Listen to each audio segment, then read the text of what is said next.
Good morning বন্ধুরা। সকাল সকাল ঘুম থেকে উঠে আশিপাশি সমস্ত কাজকর্ম সেরে স্নানটা সেরে নিলাম। আর এখন পেটে বড্ড ছুঁচো ডন দিচ্ছে।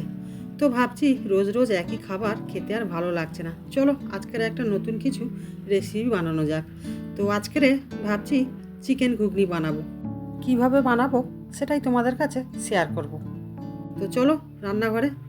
এই দেখো চলে এলাম, এসে প্রেসার কুকারে মটর আলুটা সিটি দিয়ে নিয়েছি। দোকান থেকে 200 গ্রাম চিকেন কিনে নিয়ে এলাম, নিয়ে এসে বাড়িতে ছোট্ট ছোট্ট করে কিমা বানিয়ে নিলাম, নিয়ে ভালো করে ধুয়ে আর এই যে কড়াতে চাপিয়ে দিলাম, একটু ভেজে নেব।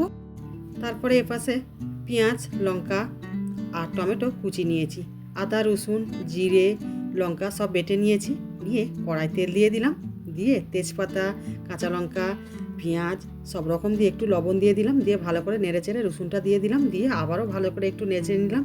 এবার আদাটা দিয়ে দিচ্ছি, তো আদাটা দিয়ে আবার একটু ভালো করে নেড়ে চেড়ে নিচ্ছি।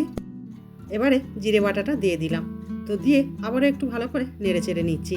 তো একটু ভালো করে নেড়ে চেড়ে নিয়ে তারপরে বাটা লঙ্কাটা দিয়ে দিলাম, দিয়ে নেড়ে চেড়ে টমেটোটা তুলে দিলাম, দিয়ে একটু হলুদ গুঁড়ো দিয়ে দিলাম, দিয়ে আবার একটু ভালো করে নেড়ে চেড়ে চিকেন কিমাটা তুলে দেব। চিকেনের কিমাটা ভালো করে মশলার সাথে কষিয়ে নিতে হবে। চিকেন কিমাটা ভালো করে কষিয়ে নিলে ওর মেটে গন্ধটা থাকবে না। এপাশে চিকেন কিমাটা কষতে কষতে গোটা রান্নাঘরটা সেন্টে মমা করছে, আর ওপাশে তাতাই হাঁক ডাক ফেলে দিয়েছে যে কখন তার চিকেন ঘুগনি বানানো হবে। এটা একটা ইউনিক রেসিপি, কিন্তু এই রেসিপিটা একবার বানিয়ে বাড়িতে ট্রাই করে দেখতে পারো, দারুণ লাগে খেতে।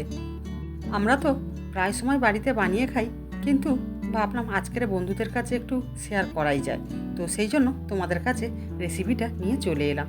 তো দেখতে পাচ্ছ ভালো করে তো কষিয়ে নিয়েছি, আর এপাশে মটর আলুটা সিটি মেরে রেখেছিলাম, তো ওটাও তুলে দিলাম, দিয়ে এবার একটু ভালো করে এপিট ওপিট করে নেড়ে চেড়ে নেবো, নিয়ে তারপরে এটাকে একটু জল ঢেলে দেব।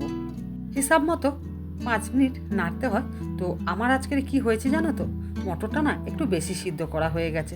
প্রেসার কুকারে দিয়ে সিদ্ধ করেছিলাম, তো প্রেসার কুকারটা একটু ডিস্টার্ব করছিল, এই জন্য মটরটা একটু বেশি সিদ্ধ হয়ে গেছে। তো দেখো বন্ধুরা, আমার তো ঘুগনিটা নেড়ে চেড়ে ভালো করে কষিয়ে নিয়ে আর জলটা তো ঢেলে দিয়েছি। 5 থেকে 7 মিনিট ভালো করে এটাকে ফুটিয়ে নেব। ওপাশে চলো গরম মশলাটা বেটে নিয়ে চলে আসি চট করে। তো ঘুগনিটা লাবানোর শেষে একটু কিন্তু গরম মশলা দিতেই হবে। তো দেখো গরম মশলাটা তো বেটে নিয়ে চলে এসেছি, নিয়ে এসে আর এই যে গরম মশলাটা দিয়ে একটু নেড়ে নিলাম। তো চলো বন্ধুরা, আমার চিকেন ঘুগনি একদম কমপ্লিট পরিবেশন করার জন্য। তারপরে যে তাতাইকে দিয়ে দিলাম ঘুগনি মুড়ি। কিরে চিকেন ঘুগনি কেমন লাগছে? হেভি লাগছে।